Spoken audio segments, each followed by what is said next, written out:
오늘 새를 시작하면서 우리가 하나님이 주신 말씀으로 나눌 본문은 시편 144편의 말씀입니다.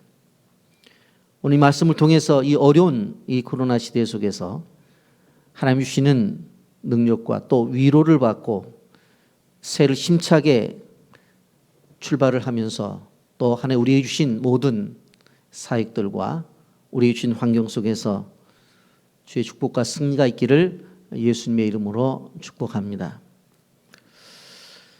인류 역사 속에 나타난 전염병은 우리의 삶의 근간을 흔들어 놓았습니다. 19세기의 대재앙 콜레라가 덮쳤을 때에 사람들이 많이 죽어 인구가 급감함에 따라 인력이 부족하다 보니 결국 기계 이용이 촉진되게 되었습니다. 이것이 현대 산업 문명의 기반이 된 바로 산업혁명이었습니다.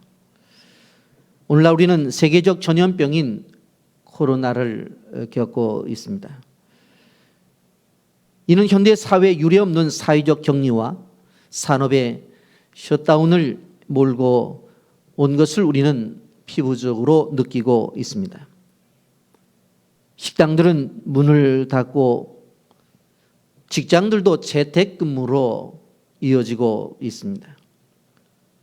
거리에는 한산해지고 무엇보다도 교회에 모여서 함께 예배를 드릴 수 없는 그러한 상황까지 와서 우리도 지금 이렇게 새해를 맞이하면서도 가정에서 예배를 드리고 있는 것입니다. 이런 일들을 통해서 과학의 한계가 있음을 보여줬고 이에 많은 전문가들은 언택트 등의 변화로 4차 산업의 혁명과 또한 이 산업이 촉진될 것으로 여겨지고 있는 것을 볼 수가 있습니다. 이런 점에서 우리는 2020년을 지나 2021년도로 들어가는 이 시점이 어떻게 보면 역사적 대전환기를 맞고 있다고 이렇게 생각해 볼 수가 있습니다. 우리는 2020년을 마치고 2021년을 들어가면서 오늘 시편 144편의 말씀을 통해서 하나님의 음성을 듣기를 원하는 것입니다. 각 가정에 하나님의 복이 임하기를 원하며 하나님께 주신 복을 받을 수 있는 그릇으로 만들어지는 귀한 시간이 되기를 바라는 것입니다. 그렇다고 한다면 하나님의 복을 받아야 되는데 그렇다면 어떻게 복을 받을 수가 있느냐? 먼저는 하나님이 어떠한 존재인가를 아는 것에서부터 바로 우리가 복을 받을 수 있는 존재가 된다고 하는 것입니다. 오늘 본문은 먼저 하나님의 호칭에 대해서 이야기를 하고 있는 것을 볼 수가 있습니다. 본문 1절과 2절 말씀에 보면 하나님이 어떤 분이신가에 대한 것들이 나옵니다. 이것은 다윗이 직접 경험한 하나님에 대해서 이야기를 하는 거예요. 여호와 하나님을 자기의 하나님으로 삼는 자가 복이 있다고 했는데 다윗이 바로 자기가 경험한 하나님, 나의 하나님, 그 하나님을 지금 이야기하고 있는 것입니다. 여러분 1절과 2절 말씀을 보게 되어지면 나의 반석이신 여호와를 찬송하리로다. 그가 내 손을 가르쳐 싸우게 하시며 손가락을 가르쳐 전쟁하게 하시는도다. 여호와는 나의 사랑이시요 나의 요새시요 나의 산성이시요 나를 건지시는 이시요 나의 방패시니 내가 그에게 피하였고 그가 내 백성을 내게 복종하게 하셨나이다. 이렇게 말씀을 하고 있습니다. 이 두 절 사이에서 다윗이 경험한 나의 하나님이 어떤 하나님이냐 9가지로 설명을 하고 있는 것을 볼 수가 있습니다. 1절에 보면 나의 반석이라고 말씀합니다. 2절에 보면 전쟁에서 승리를 하시는 분이라고 두 번째 1절에서 말씀하고 있고 2절에 나의 사랑이시라고 말합니다. 그리고 이어서 요새라고 말을 하고 그 다음 산성이라고 말하고 건지시는 자라고 말을 해요. 방패라고 말을 합니다. 피난처라고 말을 해요. 복종케 하시는 자라고 말하고 그러면서 이 다양한 호칭 속에서 바로 하나님이 어떠한 존재인지를 깨닫고 고백하고 있는 것을 볼 수가 있습니다. 여러분, 다윗이 자신이 경험하는 하나님이 정말 자신 인생을 살아가 보니까 반석과 같다. 그리고 전쟁 속에서 승리를 주시고 늘 사랑해 주시고 요새가 되어 주시고 산성이 되어 주시고 어떤 상황 속에서도 건져 주시고 막아주는 방패가 되어 주시고 피난처가 되어 주시고 순종을 기뻐하시는 하나님으로 경험을 했다고 한다면 우리는 어떠한 하나님으로 경험하고 있는지, 그래서 나는 어떻게 어떤 호칭을 하나님을 향해서 사용하고 있는지를 우리가 좀 생각해 보기를 원하는 것입니다.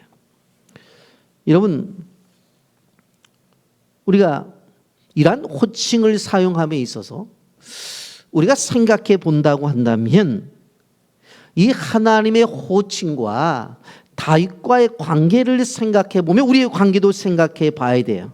첫째로 우리가 볼 때에 이 호칭 속에서는 동행 의식이 있었다라고 하는 것입니다.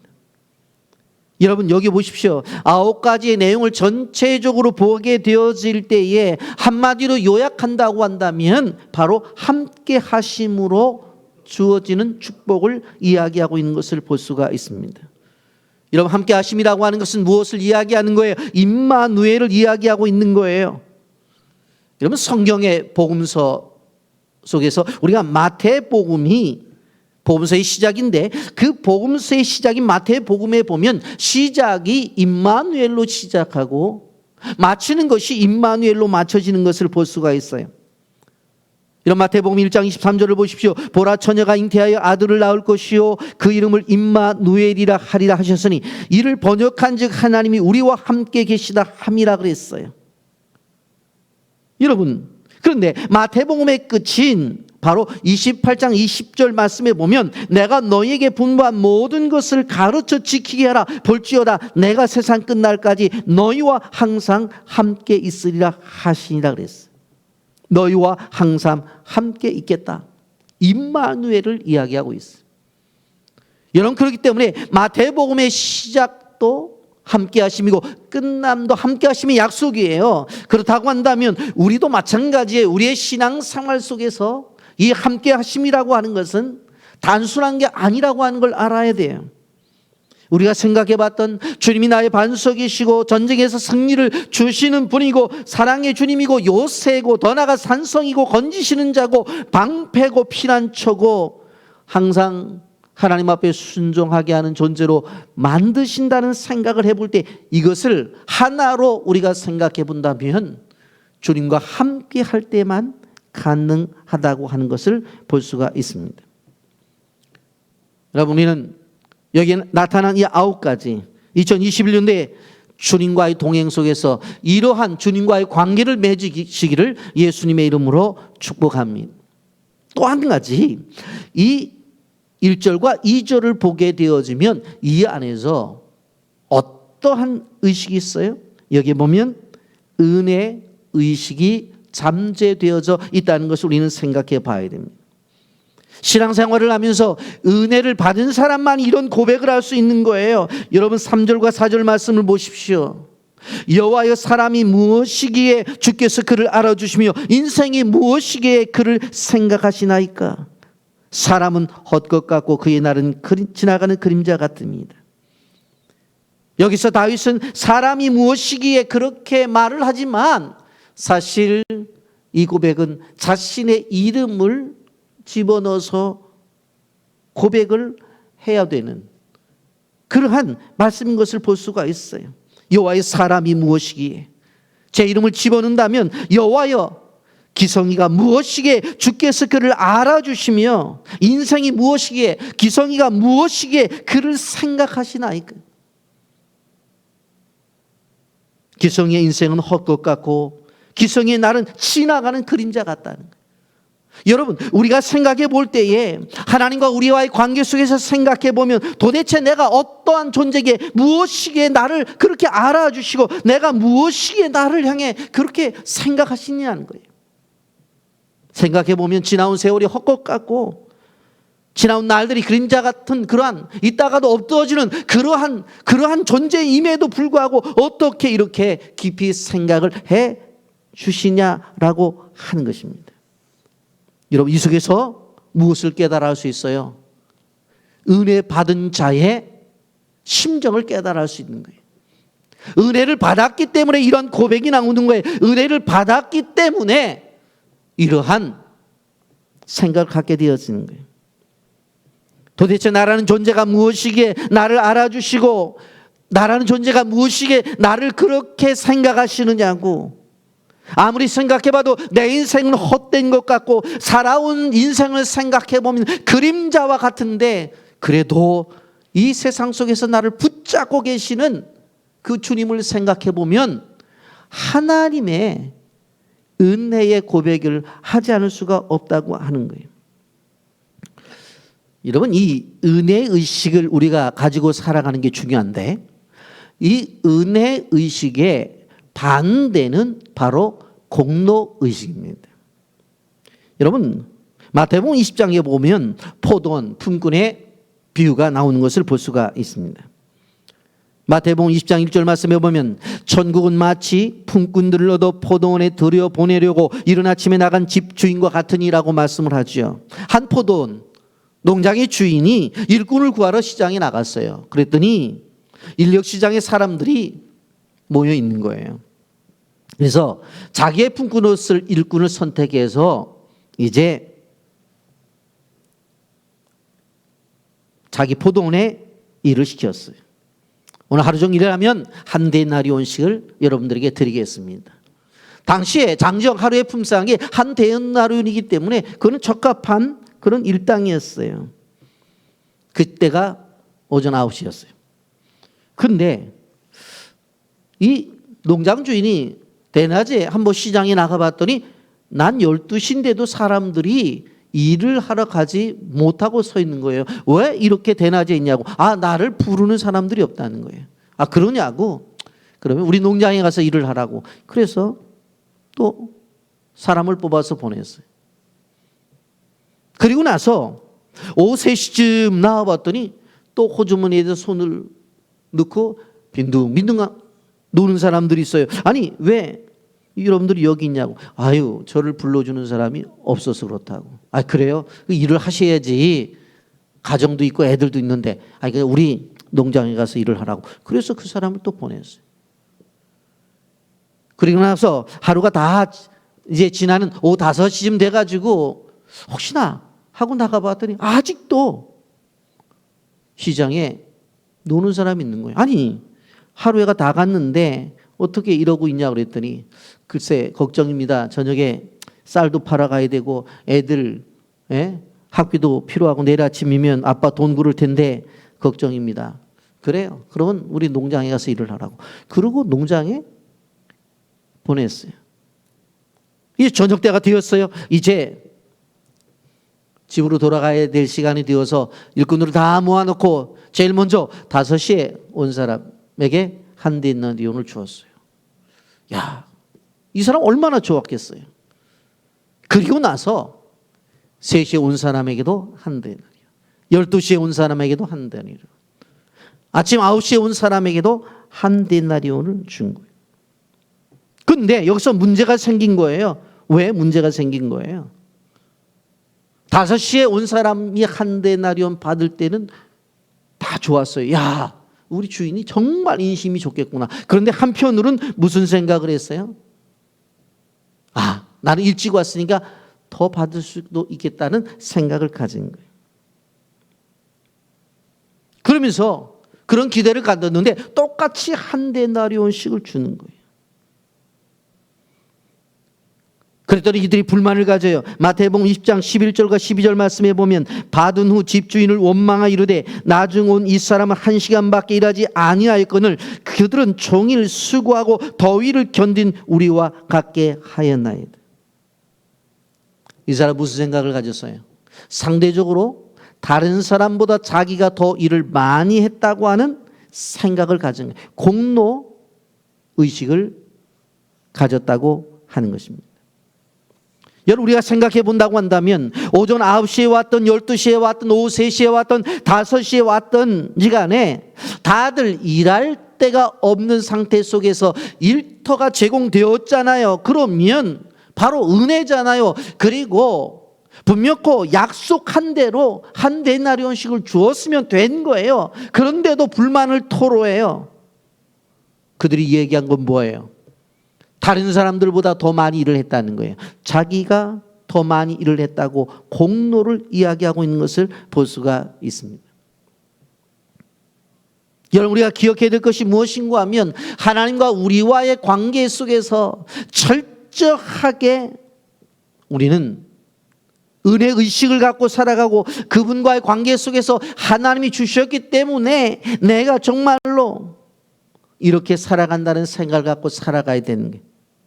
주님은 나의 반석이시고 내가 어떠한 일을 하든지 승리를 주시는 분이시고 늘 나를 사랑해 주시고 산성이 되어 주시고 건져 주시고 방패가 되어 주시고 피난처가 되어 주시고 하나님과의 관계 속에서 늘 말씀대로 순종하며 살아가는 존재로 만든 것은 나의 공로 하나도 없다는 거예요. 하나님이 주시는 은혜 가운데 이루어지는 것들. 또 한 가지, 세 번째로 이것은 믿음으로만 가능하다고 하는 거예요. 여러분, 주님과의 나의 관계가 반석이고 승리를 맛보게 되어지고 그분이 나를 사랑하시는 걸 경험하고 산성으로 또 건지시는 분으로 방패로 피난처로 순종하는 분으로 경험되어지는 것은 무엇이에요? 믿음으로 살 때만 가능하다고 하는 것입니다. 여러분, 시편 78편을 보게 되어지면 12절부터 16절까지 이런 말씀이 있습니다. 이쪽에 하나님이 애굽 땅 소환들에서 기이한 일을 그들의 조상들의 목전에서 행하셨을 때 그가 바다를 갈라 물을 무더기 같게 서게 하시고 그들을 지나가게 하셨으며 낮에는 구름으로 밤에는 불빛으로 인도하셨으며 광야에서 반석을 쪼개시고 매우 깊은 곳에서 나오는 물처럼 흡족하게 마시게 하셨으며 또 바위에서 시내를 내사 물이 강같이 흐르게 하셨으나, 그렇게 말씀하죠. 큰 은혜의 경험이에요. 그런데 그런 은혜의 경험이 있음에도 불구하고 그 뒤에 78편 19절에 보면 그뿐 아니라 하나님을 대적하여 말하기를 하나님이 광야에서 식탁을 베푸실 수 있으랴, 그렇게 말을 해요. 그런 경험을 했음에도 불구하고 뭐라고 고백을 해요? 아니, 광야에서 하나님이 식탁을 베풀 수가 있겠어라고 의심의 이야기를 해요. 그런데 그 이후에 78편 22절에 보면 그렇게 고백하는 이유가 있어요. 이는 하나님을 믿지 아니하며 그의 구원을 의지하지 아니한 때문이라고 그랬어요. 하나님을 믿지 않기 때문에 그러는 거예요. 지금까지 인도하심에 대해서 잊어버렸다고 하는 거예요. 분명코 성경은 뭐라고 말을 했어요? 옛적 하나님이 애굽 땅 소환들에서 조상들에게 행해 준 것들을 이야기하잖아요. 바다를 갈라졌 홍해의 사건을 이야기하고 광야를 지나면서 분명코 구름 기둥으로 밤에는 불 기둥으로 인도하셨다는 것을 이야기하잖아요. 광야에서 반석을 쪼개서 매우 깊은 곳에서 물을 주어서 흡족히 마셨게 했다는 것을 이야기하잖아요. 다 이야기를 한다고요. 그런데 나중에 뭐라고 말을 해요? 그게 지금 가능할까? 지금 가능할까? 왜 이런 고백이 나와요? 성경 분명히 해석하잖아요. 이는 하나님을 믿지 아니하며. 하나님께서 자기 백성에게 주신 것들을 하나의 옛 선지자들을 통해서 전해진 하나의 말씀이고 선조들은 경험을 했지만 지금 자기하고는 상관이 없는 사건으로 이해를 하는 거예요. 그런데 다윗은 그렇지 않아요. 늘 하나님의 동행의식 속에서, 늘 하나님의 은혜의식 속에서 늘 믿음을 가지고 그것이 예전이나 지금이나 동일한 사건으로 일어날 수 있고 예나 지금이나 나에게 나타날 수 있다고 하는 것으로 그는 고백하며 나가고 있는 것을 볼 수가 있습니다. 여러분, 2021년도를 시작하면서 왜 이 주님과의 동행하는 동행의식과 그리고 은혜의식과 그리고 더 나아가서 믿음을 가지고 살아가야 되느냐라고 하는 것은 이 어려운 시대를 우리가 이겨나갈 수 있는 길이 여기에 있기 때문에 그래요. 여러분, 그러한 믿음을 가질 때 오늘 성경에 보게 되어지면 우리 가정에 주시는 하나님의 복을 이야기하고 있는 것을 볼 수가 있습니다. 우리는 지금 코로나 사태로 정치, 경제, 문화, 교육 어느 것 하나 평안한 것이 없는 하루하루를 살아가고 있습니다. 여러분, 그런데 오늘 시편 144편 12절부터 15절의 말씀은 우리가 소원하고 우리가 원하는 답을 이야기해 주고 있는 것을 볼 수가 있어요. 여러분, 12절부터 15절까지를 제가 읽어드리겠어요. 여러분들도 한번 같이 눈으로 읽어보시길 바랍니다. 우리 아들들은 어리다가 장성한 나무들과 같으며 우리 딸들은 궁전의 양식대로 아름답게 다듬은 모퉁이들과 같으며 우리의 곳간에는 백복이 가득하며 우리의 양은 들에서 천천과 만만으로 번성하며 우리의 소소는 무겁게 실었으며 또 우리를 침노하는 일이나 우리가 나아가 먹는 일이 없으며 우리 거리에는 슬피 부르짖음이 없을진데 이러한 백성은 복이 나니 여호와를 자기 하나님으로 삼는 백성은 복이 있도다 그랬어요. 여러분, 우리가 동행의식과 은혜의식과 믿음을 가지고 살아가게 되어질 때 첫 번째로 하나님이 어떠한 복을 주신다는 거예요. 자녀들이 복을 받게 하신다는 거예요. 그래서 12절에 이렇게 말씀합니다. 우리 아들들은 어리다가 장성한 나무들과 같으며 우리 딸들은 궁전의 양식대로 아름답게 다듬은 모퉁이돌과 같다라고 그랬어요. 여러분, 시편 128편 3절 말씀에 보면 내 식탁에 둘러앉은 자식들은 어린 감람나무 같으리로다 그렇게 말씀을 했죠. 여러분, 나무를 심었을 때 어리지만 그것이 영양과 물이 공급이 되어지게 되어진다면 잘 자라나 이제는 열매를 맺어 우리에게 유익을 줄 수 있는 그런 나무가 된다고 하는 거예요. 그것을 이야기하면서 가정에 있는 자녀들이 그렇게 될 것이라고 말씀하고 있어요. 여러분, 우리는 자녀들을 바라보면서 무엇을 생각해요? 하나님이 동행하시는구나 하는 동행의식을 가지고 있죠. 그리고 그 자녀들이 자라나는 것을 보면서 무엇을 바라볼 수 있어요? 하나님의 은혜 가운데 이렇게 우리 애들이 자라나는구나 생각하잖아요. 그리고 그 아이들이 잘 커서 정말로 우리 가문을 빛내고 이 사회를 빛낼 거라는 믿음을 가지기 때문에 우리가 아이를 키우는 거예요. 이 세 가지가 중요하다고 하는 거예요. 여러분, 그렇기 때문에 오늘 이 시편 144편에서 말씀하고 있는 이 세 가지 의식을 중요하게 생각을 해야 돼요. 그럴 때에 자녀들을 양육하는 데 있어서도 하나님의 축복을 받을 수가 있다라고 하는 것이에요. 어느 한 대저택을 소유한 70대의 갑부가 사랑하는 딸을 잃어버렸어요. 딸의 장례식에 찾아온 친구에게 이렇게 이야기를 합니다. 자네와 나는 성공을 위해서 지금까지 살아왔지. 그래서 여행도 하고 일요일이 되면 골프를 치러 가고 그렇게 교회에서 그렇게 오라고 요청을 했지만 간다고만 했지 온 가족이 모여서 함께 노는데 우리가 열심을 다했지. 그런데 이제는 내 딸이 죽었네. 여보게, 내가 자네에게 말한 한 가지가 있는데 내가 자네가 나를 내 딸이 죽었기 때문에 위로하러 왔지만 나는 자네에게 부탁할 말이 있겠네. 다음 주부터 아이들을 데리고 교회 가겠나. 여러분, 우리는 기억해야 될 것이 있어요. 오늘날 시대 속에서도 정말 청소년들이 안타깝게 목숨을 잃는 일들이 많잖아요. 여러분, 어떻게 보면 그들이 돈이 없어서 죽는 게 아니에요. 학벌이 약해서 죽는 것도 아니에요. 외모가 나빠서 죽는 것도 아니에요. 우리가 기억해야 될 것이 뭔가 하면 정말로 가족의 행복과 개인의 행복은 어떠한 재물로 지켜지는 것이 아니라고 하는 것을 우리는 기억해야 돼요. 많은 사람들은 재물이 나와 내 자녀들을 지켜줄 것이라고 생각해요. 절대로 그렇지 않아요.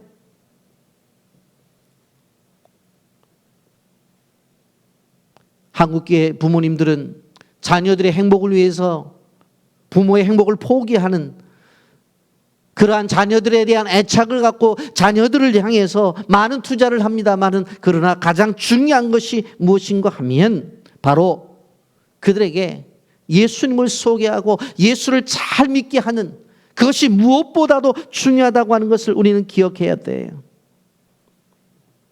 그러므로 오늘 성경에서 말씀하는 것처럼 아들들은 감람나무들처럼 잘 자라나게 하시고, 딸들은 궁전에 아름답게 장식한 돌들처럼 예수를 품으로 만들어 주겠다고 하는 그 약속을 믿고 나가야 된다고 하는 거예요. 그렇다고 한다면 내 힘으로 자녀들을 키우는 것이 아니라 바로 하나님의 손에 맡겨야 된다고 하는 거예요.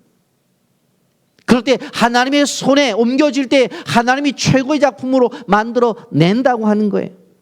나의 연약함, 나의 부족함을 가지고 내가 만들어 내려고 하다 보면 바로 제대로 된 작품을 만들어 낼 수가 없다고 하는 것입니다. 그렇기 때문에 우리가 꼭 기억해야 될 것이 무엇인가 하면, 자녀를 양육함에 있어서도 동행의식과 그리고 은혜의식과 믿음을 가지고 키워나갈 때 하나님이 놀라운 축복을 받을 수 있다는 것입니다. 그러한 가정이 되기를 예수님의 이름으로 축복합니다. 그 다음 두 번째로 경제적인 복을 받습니다. 13절과 14절 말씀 보십시오. 우리의 곳간에는 백곡이 가득하며 우리의 양은 들에서 천천과 만만으로 번성하며 우리의 숫소는 무겁게 실었으며 또 우리를 침노하는 일이나 우리가 나아가 막는 일이 없으며 우리 거리에는 슬피 부르짖음이 없을진데, 그렇게 말씀합니다. 여러분, 이 시편을 쓸 때 당시는 농사 목축이 경제의 중심을 이루고 살고 있는 시대였습니다.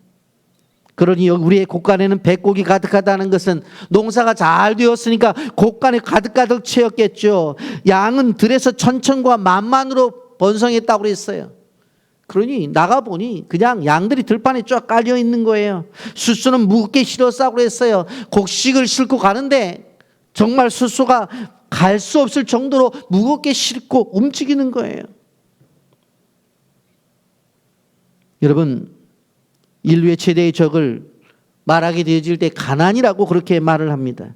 물론 전쟁과 질병과 마약과 인신매매, 범죄 여러 가지가 있습니다만은 가장 인류의 큰 적이 뭐냐 말한다면 가난이라고 그렇게 말을 해요. 전쟁을 향해서도 무섭다고 말하죠. 그러나 전쟁을 통해서 죽는 사람들보다도 지금 이 세상 속에서는 가난으로 죽는 사람들이 더 많다는 걸 알아야 돼요. 여러분, 인도를 보게 되어지면 10억 인구 가운데서 80%가 가난한 사람들이라고 말을 해요. 벵글라데시를 보면 1억 4천만 가운데 1,000만을 제외하고 1억 3천만이 가난한 사람들이라고 그렇게 말을 해요. 멀리 가지 않고 우리 북한 땅을 보더라도 얼마나 가난합니까? 많은 사람들이 말하기를 벵글라데시나 에티오피아보다도 더 가난한 나라가 북한이라고 그렇게 말을 해요. 1년에 수십만이 죽어 없어질 때가 있었던 것이 북한이었던 것을 볼 수가 있어요. 북한의 성인 남자 평균 키가 155cm밖에 안 된다고 말하잖아요. 왜? 못 먹어서. 얼마 전에 신문에 보니까 남북한 남녀의 평균 수명 차이를 보니까 우리나라보다도 11년을 바로 일찍 죽는데, 왜? 못 먹어서. 여러분, 우리는 지금으로 경제적으로 어렵다고 그러지만 그래도 세상에 있는 나라들을 바라보게 되어질 때는 그 어느 나라보다도 잘 사는 나라가 우리나라라는 것을 우리는 알아야 돼요. 그렇다고 한다면 우리가 자원이 많아서 그래요? 여러분들 아시겠지만 남미의 산유국으로 세계에서 가장 큰 기름을 가지고 있는 베네수엘라 같은 나라는 지금 세상에서 가장 못 사는 나라가 되었어요. 땅만 파면 기름이 콸콸 나오는데도. 우리나라도 못 쓰는 날이었어요. 여러분, 세계에서 가장 짧은 시간 동안에 부유해졌던 나라가 어떤 나라입니까? 대표적으로 우리 대한민국이에요. 여러분, 왜 그래요? 교회가 가장 크게 부흥할 때에 이 나라 산업이 발전되었던 것은 우리가 다 알고 있는 사실이에요. 그래서 우리가 정말 예수를 믿으면서 정말 하나님의 나라를 더 확정시키고 더욱더 전도하며 선교에 매진해야 되는 이유는 뭐냐면, 교회가 부흥될 때에 이 나라도 잘 되었어요. 그렇기 때문에 우리가 기억해야 되는 것이 무엇인가 하면 하나님이 놀라운 축복을 받게 되어지면 삶 속에서 이러한 축복을 받을 수가 있다. 그래서 동행의식과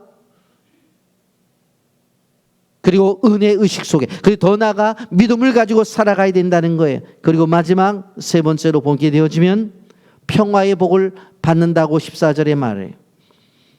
또 우리를 침노하는 일이나 우리가 나아가 막는 일이 없으며 우리 거리에는 슬피 부르짖음이 없을진대라고 말하고 있어요. 여러분, 우리 땅은 핵의 위험 때문에 고통을 당하고 있어요. 세계가 주목하고 있죠. 많은 사람들이 북한이 핵을 만들어서 남한을 침공할 거라는 생각을 하고 있는 것을 볼 수가 있습니다. 북한이 핵을 포기하지 않으면 미국이 공격할 것이라는 생각들도 많이 가져요. 우리는 부모님의 세대 속에서 이 전쟁이 얼마나 위험한 것이고 이 땅을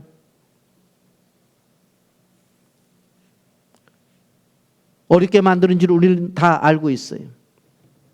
여러분, 그런데 생각해 보면 70년 전의 전쟁과 지금은 근본적으로 달라요. 여러분, 만약 지금 전쟁이 일어난다고 한다면 이 땅은 초토화가 될 것이에요. 수십 년 동안 일군 경제 기반의 모든 것들이 무너질 것이에요. 그렇기 때문에 무엇보다도 필요한 것은 평화예요. 그런데 그 평화를 오늘 성경은 바로 하나님을 믿는 믿음 속에서 주어진다고 말을 해요. 이 평화가 김정은이 갖다 주는 것이 아니에요. 이 평화가 미국 대통령이 갖다 주는 것이 아니에요. 평화의 모든 주관하시는 하나님에게 구하고 하나님이 우리에게 주신다고 하는 거예요. 나라의 평화도 중요하지만 개인과 가정의 평화도 중요하다는 것을 우리는 기억해야 돼요. 여러분, 그런데 개인을 볼 때나 가정을 볼 때나 사람과의 관계 속에서 이 시대 속에서 평화가 깨어지는 것들을 바라볼 수가 있습니다. 여러분, 우리는 꼭 기억하셔야 돼요. 하나님이 주시는 평화, 그 평화를 소망하며 살아가야 된다고 하는 거예요. 우리가 잘 아는 솔제니친이라고 하는 분, 러시아에서 강제 수용소에 붙들려 가지고 죽을 수밖에 없는 그런 시간을 지내고 있었어요. 하루에 14시간씩 노동을 하면서 고통 속에 있었어요. 그러다가 암에 걸렸어요. 그 추위 속에서 매질을 당하면서 견딜 수 없는 삶을 살아가고 있을 때에 이제는 죽었다 생각할 때였어요. 근데 솔제니친에게 어느 날 밤 잠을 자는데 한 할아버지가 나타나요. 그리고 그 할아버지가 나타나서 그 앞에다가 바로 십자가를 그려줘요. 그런데 그 십자가를 바라보는 순간 그의 마음속에 두려움이 사라지고 평안이 찾아오게 된 거예요. 그때부터 솔제니친의 삶은 바뀌어졌어요. 그 얼굴이 밝아졌고 그의 마음속에는 희망이 찾아왔어요. 늘 그 마음속에 십자가를 그리며 하루하루 노동을 하면서 지냈어요. 1년 후에 러시아 정부로부터 추방되어 미국으로 그는 가게 되어지는데 그곳에 가서 예수님을 증거하고 하나님을 증거하는 가운데에 바로 글을 써서 노벨 문학상까지 받게 되어지는 영광을 갖게 되었던 것을 볼 수가 있습니다. 여러분, 우리는 철저하게 하나님이 주신 평화를 얻기 위해서 우리가 삶을 살아야 된다는 것을 기억하시기를 바랍니다. 이제 말씀을 정리하려고 합니다. 여러분, 새해 첫날 첫 시간을 맞이한다고 하는 것은 흥분된 거예요. 근데 우리는 이 흥분된 시간에 무엇을 하고 있어요? 바로 가정에서 예배를 드리고 있습니다. 그렇기 때문에 예배를 드리는 우리야말로 하나님에게 축복을 받을 수 있는 충분한 조건이 된다고 말씀을 드릴 수가 있습니다. 그렇기 때문에 오늘 예배를 드리는 여러분들에게 하나님께서 축복을 내려 주실 것이라는 사실을 꼭 기억하시라고 부탁을 하면서 예배를 드리는 성도들에게 주의 축복이 임하시기를 예수님의 이름으로 축복합니다. 이제 하나님에 대해서 잘 아셔야 돼요. 다윗이 알았던 것처럼 잘 알아야 돼요. 그리고 우리는 그 하나님과 동행하며 살아가야 돼요. 그리고 항상 하나님과의 관계 속에서 은혜 의식 속에서 살아가고, 그리고 더 나아가 믿음으로 살아나가게 되어야 돼요. 그러면 결과적으로 오늘 성경에서 말하는 것처럼 자녀들이 복을 받고, 삶의 터전의 물질의 복을 받고, 더 나아가서 평안을 받을 수 있다는 사실을 기억하셔야 되는 것입니다. 이제 오늘 성경은 한마디로 마지막 절에서 이렇게 15절에서 말씀합니다. 이러한 백성은 복이 있나니 여호와를 자기 하나님으로 삼는 백성은 복이 있도다. 따라서 하십시오. 이러한 백성은 복이 있나니 여호와를 자기 하나님으로 삼는 백성은 복이 있도다. 아멘입니까? 이제 2021년도 바로 여호와를 나의 하나님으로 삼고 늘 하나님과 동행하는 그 동행의식과, 그리고 또 은혜의식과, 또 더 나아가서 믿음으로 살아 하나님 앞에 영광을 돌리는 귀한 축복된 한 해를 사시기를 예수님의 이름으로 축복합니다. 아멘.